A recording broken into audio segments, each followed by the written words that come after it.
ምናልባት ድግምት የሚችል ሰው ካለ ጀግና ለዋለው ይድገምብኝ ብያውቃለሁ። አሁንም ይቻላል። እንደ ወንድ የሆነ ጀግና በዓለም አለ የተባለ ጠንቋይ ይድገምብኝ ብያውቃለሁ። ይኸው አሁንም የምትሰሙ ካላችሁ ድገሙብኝ። እግዚአብሔር የምዋጋበት የደህንነት ቀንድ በሬ በቀንዱ እንደሚጠበቀው እኔ በእግዚአብሔር ተጠብቄ እኖራለሁ። ጥሩ ሰው በሆንኩ ቀን የረዳኝ እግዚአብሔር በረከስኩ ቀን አይተወኝም። ስለዚህ እግዚአብሔር እውነተኛ ረዳት ነው። ሁሉ ነገር ሲያልቅ ብቻችን ስንቀር አብረውን የሚቆም እሱ ነው። መታችሁ የምትሉት ከጠፋችሁ ብትችሉ ዝም ብላችሁ የአባታችሁ ቤት አለ ቆሙ። ዝም ብላችሁ እዚህ ገብታችሁ ራሱ አንዳንድ ጊዜ ጭንቀት ይበዛና ቃላት ያጥርና ኃጢአት ይደራረብና አፍን መክፈት ያቅታል። ገብቶ ዝም ብሎ ቢቻል ማልቀስ ጥሩ ነው።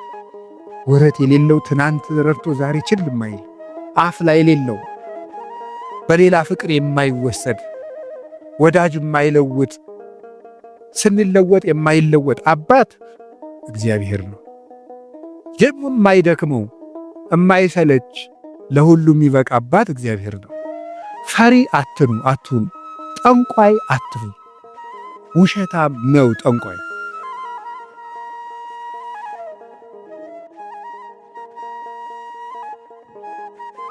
እግዚአብሔር ሁላችንም ሰንፈናል። ምንድን ነው የምትሉት? አንኮንዲሽናል ላቭ ነው የምትሉት መሰለኝ አሉ። ትጋታችን የእግዚአብሔር ፍቅር ሁኔታ የለውም ማለት ምን ማለት ነው? እግዚአብሔርን ላለመበደል ላለማሳዘን ጥሩ ሰው በሆንኩ ቀን የረዳኝ እግዚአብሔር በረከስኩ ቀን አይተወኝም ለማድረግ የነበረን ትጋት ረዳት ነው። ልክ ጾሙ ሲፈታ ሰው ግን ቀን የጣለለት አጥሎ ይሄዳል። እኛ ደግሞ መሞት ጀመረ። ለሊት እኮ ሄደናል፣ አስቀድሰናል። ምናልባትም ሁሉ ነገር ሲያልቅ ብቻችን ስንቀር አብረውን የሚቆም እሱ ነው። አብይ ጾም ላይ የነበረን ትጋት ታውቃላችኋል። የእግዚአብሔር ሰዎች እግዚአብሔር እውነተኛ ረዳት ነው ማለት እሱ ነው።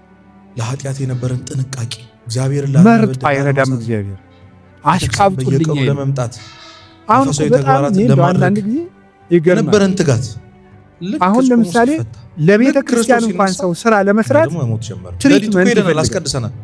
ምናልባትም ቆርበን እንዲህ ይባላል። አሁን ባለ አምሳሌ ሁላችን እኒ አቶ ገሌ በእውነቱ ለዚህ ቤተክርስቲያን ዋና ቀኝ እጅ ናቸው ካልተባለ ደስ አይለውም። ትጋታችን ጸሎታችን ይሁን እዚህ የዚህን ደብር አላልኩም። ኦሎቨር ዘወር እግዚአብሔርን ላለመበደል ላለማሳዘን ገብታችኋል አይደለም? ቤተክርስቲያን በየቀኑ ለመምጣት የዚህን ደብር ማለት ሳይሆን ለማድረግ በቃ በአጠቃላይ ሰው ልክ ጾሙ እኔንም ጨምሮ ማለት ልክ ክርስቶስ ሲነሳ ትሪትመንት በቃ ኮሚኒኬሽኑ አካላማረች ወይ አለቃው ወይ ሰባኪ ወይ ቆርበን አለትን ሰይ ገብረ ስላሴ ወለተ ስላሴ መጣችሁልን አልተባለ ይሆን። አብይ ጾም ላይ የነበረን ትጋት ታውቃላችኋል። ትጋታችን እግዚአብሔር ጸሎታችን እንደዚህ አይደለም የሚለው ለኃጢአት አሁን ዝም ብለህ መጥተህ እግዚአብሔርን ላለመበደል ላለማሳዘን ሳንል ዝም ብለህ ቤተክርስቲያን በየቀኑ ለመምጣት መንፈሳዊ ተግባራትን ለማድረግ ልብን የነበረን ትጋት ልክ ጾሙ ሲፈታ ልክ ክርስቶስ ሲነሳ ለተሰምኡ ለሆሳስ ልብ ቆይ በኋላ የኔ ሄደናል፣ አስቀድሰናል። አላከገነት ምናልባትም ቆርበን አለኝ። በዚህ በጩኸቱ ዓለም ስለሌለውበት እሳቸው ይሉልናል። ይሄ መልካ ሕማማትና በጣም ደስ ይለኛል። ስለ ስላሴ የሚነገር ነውና ለተሰምኡ ለሆሳስ ልብ ደስ ሲል ስላሴ የልብን ሹክሹክታ እግዚአብሔርን ላለመበደል ላለማሳዘን የልብን ቤተክርስቲያን አፍን አይተው ሳይሆን ነገር አሳምሮ ተናግሮ ለማድረግ የነበረን ትጋት ኮሚኒኬሽን ስኪል ተብሎ ሲፈታ ኮርስ እየተሰጠ ክርስቶስ ሲነሳ ሰው የሚወድልህ ወግ እንዴት አድርገው ሄደናል፣ አስቀድሰናል። ምናልባትም ቆርበን አለትን ሰይ ማዳመጥ አንዱ ስኪል ነው። ምናምን የሰዎችን ጥቅም አስቀድም ምንትስ እንደዚህ እነዚህ በል የቃላት ምርጫ ይኑር።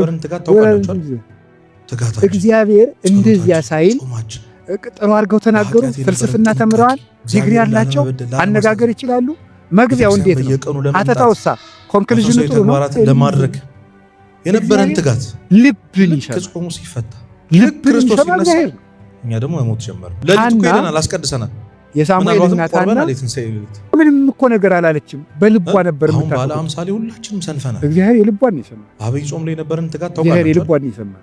ትጋታችን ሌሎችም ጾማችን እና እግዚአብሔር ልብን ያያል፣ ሰው ፊትን ያያል የተባለ ላለማሳዘን ቤተክርስቲያን በየቀኑ ለመምጣት አንዳንድ ተግባራትን ለማድረግ የነበረን ትጋት መታችሁ የምትሉት ከጠፋችሁ ብትችሉ ዝም ብላችሁ ልክ ክርስቶስ የአባታችሁ ቤት አይደል? እኛ ደግሞ ቆሙ ዝም ብላችሁ ለሊት እኮ ሄደናል፣ አስቀድሰናል። አንዳንድ ጊዜ ጭንቀት ይበዛና ቃላት ያጥርና ኃጢአት ይደራረብና አፍን መክፈት ያቅታል። ሁላችንም ሰንፈናል።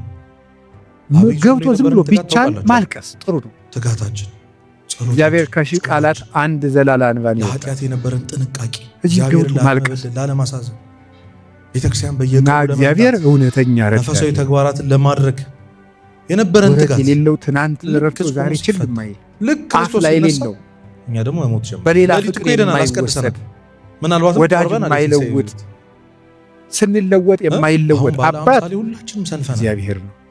አብይ ጾም ላይ ነበርን የማይደክመው የማይሰለች ለሁሉም የሚበቃ አባት እግዚአብሔር ነው። እኔ ለምሳሌ አሁን እንደ አንድ የቤተ ክርስቲያን መነኩሴ አሁን ለምሳሌ 3 ሰዎች ሊያነጋግሩ ቢፈልጉ 3 ሰዎች እንዳነጋግሩ መሽቷል የነበረን ትጋት ቤት እግዚአብሔር ይሄን ሁሉ ሰው ባንድ ይሰማል። እኛ ደግሞ ታዲያ እውነተኛ ረዳት ሄደናል፣ አስቀድሰናል ነው። ምናልባትም ቆርበናል። አንድን የቤተ ክርስቲያን አባት በጣም ትልቅ ሰው ቢሆን ሁልጊዜ ከሌሊቱ 6 ሰዓት ብትደውሉበት አብይ ጾም ላይ ነበር አንተ ስራ የለም ስርዓት አትይዝም በሰዓት ይደወላል ሊሉ አይችሉም ይላሉ። እግዚአብሔር መንፈቀ ሌሊት ብንጠራዋለን፣ እግዚአብሔር ሊነጋ ሲል ብንጠራዋለን፣ በየቀኑ ለመምጣት እግዚአብሔር የትም ብለን ብንጠራዋለን፣ የነበረን ትጋት ገደል ውስጥ ብንጠራዋለን፣ የረከሰ ቤት ውስጥ ሆነ ክርስቶስ ሲነሳ ምንድነው ሌሊት በመንቃቴ ላይ ሳለው ነፍሴ የወደደችው ፈለግኩት ይላል መኃልየ ሰሎሞን ላይ። እና ይህን ምንጣፍ የሚለው ሊቃውንት ተርጉም ይላሉ። በኃጢአት ያልጋ ውስጥ ተዘፍቄ ሳለው ፈጣሪን አሰብኩት። ውድቀት ውስጥ ሆነን ብንጠራው እግዚአብሔር ይሰማል። እግዚአብሔር እውነተኛ ረዳት እግዚአብሔርን ላለመበደል ላለማሳዘን ያለው ለዚህ ቤተክርስቲያን በየቀኑ ለመምጣት መንፈሳዊ ተግባራትን ለማድረግ የነበረን ትጋት የህይወቴ በመከቻ ቀንድ ልክ ክርስቶስ ሲነሳ እኛ ደግሞ ለሊቱ ሄደናል፣ አስቀድሰናል፣ ምናልባትም ቆርበናል። ፈጣሪ እግዚአብሔርን በጠራሁት ጊዜ ከጠላቶች አሁን ባለ አምሳሌ ሁላችንም ሰንፈናል። ይህንን ይዞ ሰሎሞን የእግዚአብሔር ስም የጸና ግንብ ነው ይላል። መጠጊያ የእግዚአብሔር ስም የእግዚአብሔር ስም ሲጠራ እግዚአብሔር የሚል ስም ሲጠራ ምድርና ሰማያት ይደነግጣሉ። መንፈሳዊ ተግባራትን ለማድረግ ኢየሱስ የሚል ስም ሲጠራ ምድርና ሰማያት ይደነግጣሉ። ልክ ክርስቶስ ምዕራፍ 2 ላይ አለላችሁ። እኛ ደግሞ መሞት ጀመረ። ከመለሱ ለዚህ ለኢየሱስ ክርስቶስ ይስግድ ኩሉ ወዘበታይት ያለምት ለኢየሱስ ክርስቶስ ስም በሰማይና በምድር ከሰማይ በላይና ከምድር በታች ያለ ጉልበት ሁሉ ሊንበረከክ ይገባል። ትጋታችን ለአንድ መነኩሴ ገዳም ሲገባ ከሚሰጠው ትምህርት አንዱ የኢየሱስ ክርስቶስን ስም መላልሰ መጥራትን አታቋርጥ ነው። በየቀኑ ለመምጣት የኢየሱስ ክርስቶስ ተግባራትን ለማድረግ ጌታዬ ኢየሱስ ክርስቶስ ማረግ ብዙ ቀን እናገራለሁ። ከጾሙ ሲፈታ ልክ ክርስቶስ ሲነሳ ኢየሱስ ክርስቶስ የሚለው ስም ዝም ብሎ ሄደናል፣ አስቀድሰናል። ምናልባትም ዲያብሎስ የሚፈራው የሚለውን ገና ሳይጨርሰው ቅዱስ እንጦንስ ነበር የከበቡት አጋንንት የተበተኑ። በገድለ ቅዱስ እንጦንስ እንደተጻፈ ክርስቶስ ኢየሱስ አማኑኤል እግዚአብሔር ብሎ መጥራት ዝም ብሎ አይደለም፣ በፍቅር ጥሩት ጉልበት ይሆናቸዋል። መንፈሳዊ ተግባራትን ስለዚህ ጉልበቴ ሆይ እወድሃለሁ የነበረን ትጋት ያለው ከዚህ የተነሳ ነው። የእግዚአብሔርን ስም በጠራው ጊዜ ከጠላቶች እድን ደግሞ መሞት ጀመረ። ፈሪ አትሁኑ፣ ጠንቋይ ውሸታም ነው ጠንቋይ። አሁን ባለ አምሳሌ ሁላችንም ሰንፈናል። ምናልባት ደግምባችኋለሁ ምናምን ቢል ምንም አታችን ጸሎታችን፣ ጾማችን አሁን ይሄ ለኃጢአት የነበረን ድሮማ ምን ያደርገ ይሄ ጠንቋይ ሁሉ ጨው በቂጣ ቤተክርስቲያን በየቀኑ ለመምጣት ቅቤና በርበሬ አንድ ላይ ሆኖ በገጠር በነገራችሁ ላይ ጨው የሚባል በርበሬ ነው። ልክ ጾሙ ሲፈታ እና በጣም ይገርማል። እና በጨው እንጀራ በላው ምናልባትም ቆርበናል እና በጨውና በቅቤ የተቀብቶ ቂጣ ያንን ያዞሩና አጋንንቱ ምናምን ብለው ደጋሞት ብለው መንገድ ላይ እያማተበ መብላት ቄስ ተማር ተመስገን እያለ የሰይጣን እንጀራ የለውም። ማን አባቱ ነው ለሰይጣን እንጀራ የሰጠው? መንፈሳዊ ተግባራትን ለማድረግ ምንም የነበረን ትጋት ማምላክ ሰይጣን ደግሞ የታባቱ ነው እንጀራ ያለው? ደግሞ መቼ ቆፈረው መቼ ፈጠረው? እንጀራ ለሰይጣን ለምንም አትስጡ፣ አትደንግጡ። በእስራኤል ላይ ጥንቆላ በያዕቆብ ላይ ሟርት አይሰራም አይደለም ነው የእግዚአብሔር መጽሐፍ ነው። የእግዚአብሔር ስም የጸና ግንብ ነው። እኔ ሁልጊዜ እናገራለሁ፣ የካህናት ስልጠና ስጠጥ እናገራለሁ። ምናልባት ድግምት የሚችል ሰው ካለ ጀግና እለዋለሁ ይድገምብኝ ብዬ አውቃለሁ። አሁንም ይቻላል እንደ ወንድ የሆነ ጀግና በዓለም አለ የተባለ ጠንቋይ ይድገምብኝ ብዬ አውቃለሁ። ይኸው አሁንም የምትሰሙ ካላችሁ ድገሙብኝ። አሁን ባለ አምሳሌ ሁላችንም ሰንፈናል። እኔ በጌታችን በመድኃኒታችን በኢየሱስ ክርስቶስ ስም ፍጹም አምናለሁ። ምግባሬ ከሰው ድሃ ሊሆን ይችላል፣ በክርስቶስ ስም ግን ቀልድ የለም። ስሙን በስመ አብ ወወልድ ወመንፈስ ቅዱስ በጠራሁት ጊዜ ውዬ ባድር አንዳች እንደማይዞረኝ የነበረን ትጋት አሁን እኔ ክርስቶስ ሲነሳ ሰው በጫማ ይደገምበታል በምናምን ይችላል። ጫማዬን ትቼው ነው የምገባው። መድገም ይቻላል። 4 ነጥብ። አሁን ባለ 50 ሊሆን ምንም አልሆነም። እናቱ ድንግል ማርያም ለእኔ መጠጊያዬ ናት። በእናትነቷ ጸሎታችን፣ ጾማችን ምንም ቢሆን ከእሷ አቅፍ እጠጋለሁ። እግዚአብሔርን ላለመበደል ላለማሳዘን፣ እንደዛ ከሆነ ደግሞ ምንም ሆነ በየቀኑ ለመምጣት መንፈሳዊ ተግባራት ለማድረግ አባ ጊዮርጊስ የተናገረው ሁልጊዜ የምወደው ቃል አለ። ለመኮነ ሰማይ መድሄ ወምድርን ማይረጸ ለሊቱ ኮይደና ተጣበቁ ለሐሪጾቴ ምን ተንከ ይረሲዩኒ ለማ አንቲ ምስሌ። ሰማይ ምድር ወፍጮ ሆኖ አጣብቀው ቢፈጭኝ አንቺ ከኔ ጋር ከሆንሽ ምን ሆነ? ኦ እግዝእቴ ቅድስት ድንግል ማርያም ዘበዕብራይስጥ ማርያም፣ በዕብራይስጥ ማርያም የምትባይ እመቤቴ ቅድስት ድንግል ማርያም ሆይ መንፈሳዊ ተግባራትን ለማድረግ ለመወልድኪ አፍቅረን ትጋት ይጸልአኒ። ልጅሽ ከወደደኝ ማን ይጠላኛል? እኛ ደግሞ መሞት ጀመር። ለሊቱ ኮይደና አላስቀድሰናል። ምናልባትም ቆርበን ወር ይባርከኒ ወከዋክብት ይቀድሱኝ። አሁን ባለ 50 ሁላችንም ልጅሽ ከወደደኝ ፀሐይ ይዘምርልኛል፣ ጨረቃም ያመሰግነኛል፣ ከዋክብት ይዘምሩልኛል። በእኔ ላይ ማንም በጠላትነት መነሳት አይችልም ይላል አባ ጊዮርጊስ። ልጅሽ ከጠላኝ ግን ማን ይወርሰኛል? በየቀኑ ለመምጣት መንፈሳዊ ተግባራት ለማድረግ ልላችሁ የነበረን ትጋት ሳሪያቱን ጠንቋዩን ይሄ ምናምን ክርስቶስ ሲነሳ እንደዚህ የሚለውን ለሊቱ ኮይደና አላስቀድሰናል። ምናልባትም ቆርበን ማንም ድሪቶ የፈለገውን ቢያይ ፈሪያቱን ሁላችንም ሰንፈናል። በሙሉ ልቤ የማምነውን ኢየሱስ ክርስቶስን እንዲህ ይናገራለሁ። እውነቴን ነው። ትጋታችን፣ ጸሎታችን፣ ጾማችን ስለዚህ እግዚአብሔር የምዋጋበት የደህንነት በየቀኑ ለመምጣት በሬ በቀንዱ እንደሚጠበቀው እኔ በእግዚአብሔር ተጠብቄአለሁ ይላል ቅዱስ ዳዊት። እግዚአብሔር ሁላችንንም ይጠብቃል። ለሊቱ ኮይደና አላስቀድሰናል። ምናልባትም ቆርበን ሌሊት ከሚሰብር በቀን ከሚወርጅ ያድነን መድኃኒዓለም። ሁላችን በሰላም ወጥተን እንድንገባ ይፍቀድልን። ስለዚህ ጉልበቴ ሆይ በሉ እስኪ ምን አላችሁ?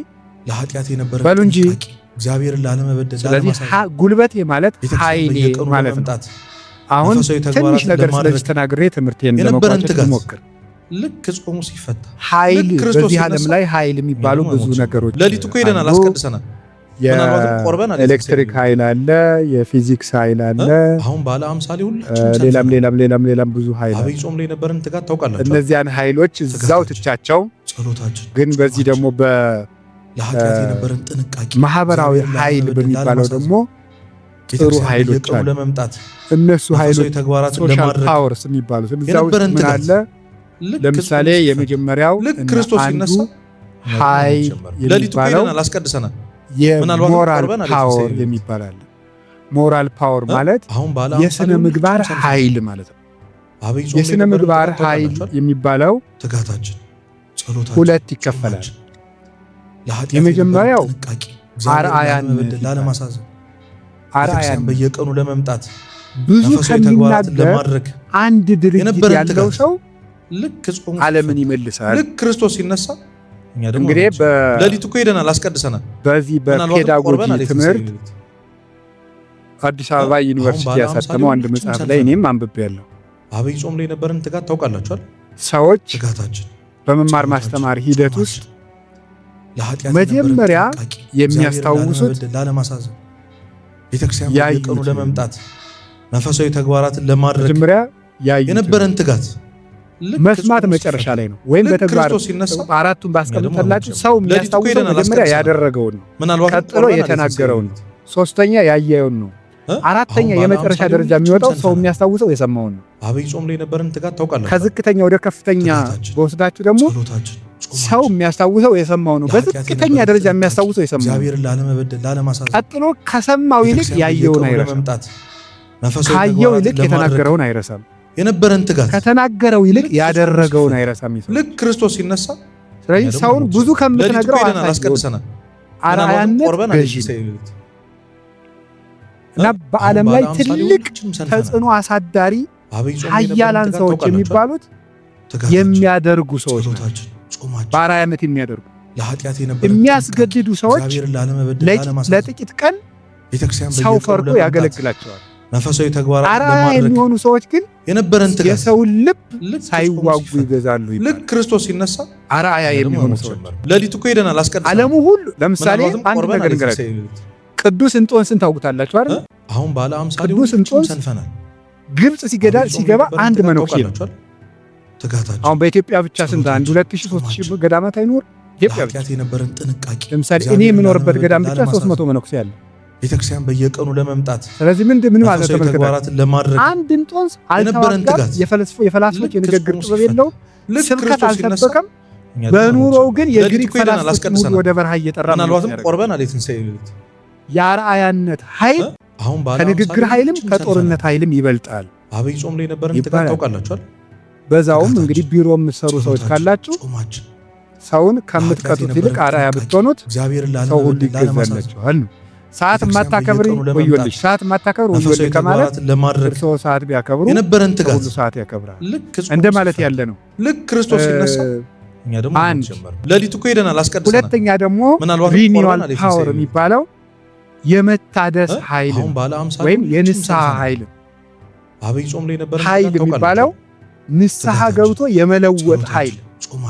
ከክፋት የተመለሱ ሰዎች በዓለም ላይ ተጽዕኖ የማሳደር ኃይል አላቸው። ለምሳሌ ቅዱስ ጳውሎስ ምንድነው የቀኑ ለመምጣት ዘአነ ቀዳሚ ሆሙ ለኃጥአን ለማድረግ እኔ መጀመሪያቸው የምሆን ኃጥአንን ከኔ ጀምሮ የእግዚአብሔር ፈቃድ ለሰዎች ሁሉ እንዲድኑ ነው ነበር ያለው። ሌሊት እኮ ሄደናል አስቀድሰናል። ስለዚህ ንስሐ የገቡ ሰዎች በዓለም ላይ ተጽዕኖ ይፈጥራሉ። ቅዱስ ጳውሎስ የመጀመሪያው፣ ቅዱስ ጴጥሮስ፣ ማርያም ግብፃዊት፣ ሙሴ ጸሊም፣ የግብፅ ገዳማትን በሙሉ መዓዛው በሙሉ ያወዳል። ቅዱስ ዳዊት የንስሐ ሰው ነው። ሰሎሞን የንስሐ ሰው ነው። ንስሐ የገቡ ሰዎች ኃይል አላቸው። ቤተክርስቲያን በየቀኑ ለመምጣት